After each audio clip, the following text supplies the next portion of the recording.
দ্বিতীয় বিশ্বযুদ্ধের পর এখন পর্যন্ত যত সংঘাত হয়েছে তার মধ্যে সবচেয়ে বিধ্বংসী সংঘাত হলো রাশিয়া ইউক্রেন যুদ্ধ। 2 বছরেরও বেশি সময় ধরে চলা এই যুদ্ধে ইউক্রেন পরাজয়ের দ্বার প্রান্তে। বিষয়টি এখন অকপটে বলে বেড়াচ্ছেন ইউক্রেনের প্রেসিডেন্ট ভলোদিমির জেলেনস্কি। তারপরও পশ্চিমাদের দিকে তাকিয়ে আছেন, চাইছেন আরও বেশি সামরিক সহায়তা।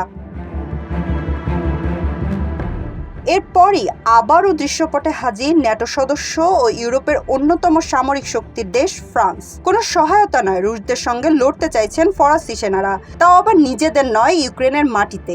সেই মতে সরকারিভাবে ফ্রান্স প্রথম ইউক্রেনে সেনা পাঠালো। এই সেনারা ফ্রান্সের পদাতিক রেজিমেন্টের সদস্য, ফ্রান্সের ফরেন লিজিয়ন বা বিদেশিদের নিয়ে গঠিত সেনা ইউনিটের মূল অংশ তারা।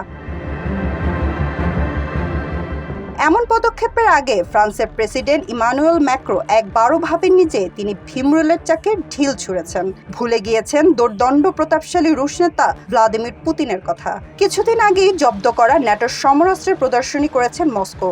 আর ফ্রান্স সেনা পাঠানোর পরই সীমান্ত এলাকায় পরমাণু অস্ত্রের মহড়া চালানোর নির্দেশ দিয়েছেন পুতিন। রাশিয়ার মহড়ার লক্ষ্য হচ্ছে অকৌশলগত পারমাণবিক অস্ত্র প্রস্তুত ও মোতায়েনের ব্যবহারিক দিকগুলো নিশ্চিত করা। সামরিক বাহিনী মহড়ার কারণ হিসেবে কিছু পশ্চিমা কর্মকর্তার রাশিয়ার বিরুদ্ধে উস্কানিমূলক বক্তব্য ও হুমকির কথা উল্লেখ করা হয়। ইউক্রেন মিত্র ও পশ্চিমাদের কাছে এমন হুমকির প্রতিক্রিয়া হিসেবে পারমাণবিক মহড়ার ঘোষণা দিয়েছেন পুতিন।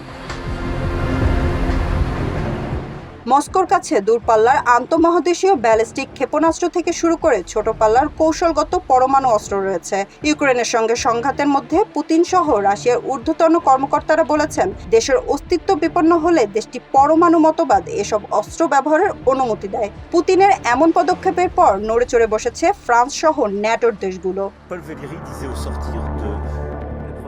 রাশিয়াকে থামানোর কথা বলে সেনা পাঠানোর পর ভুলটা এখন হাড়ে হাড়ে টের পাচ্ছেন ম্যাক্রো। তিনি এটাও ভুলে গিয়েছিলেন যে ইউক্রেনে ফরাসি সেনা পাঠানোর পর রাশিয়ারও ইউক্রেনের বাইরে গিয়ে অন্য দেশে হামলার বৈধতা এনে দিতে পারে।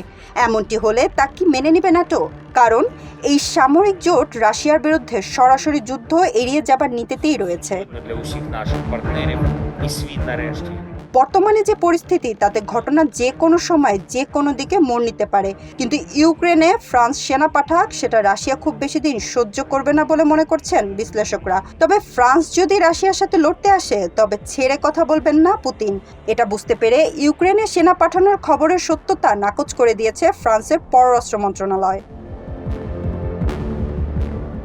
সানজিদা আক্তার, ৭১।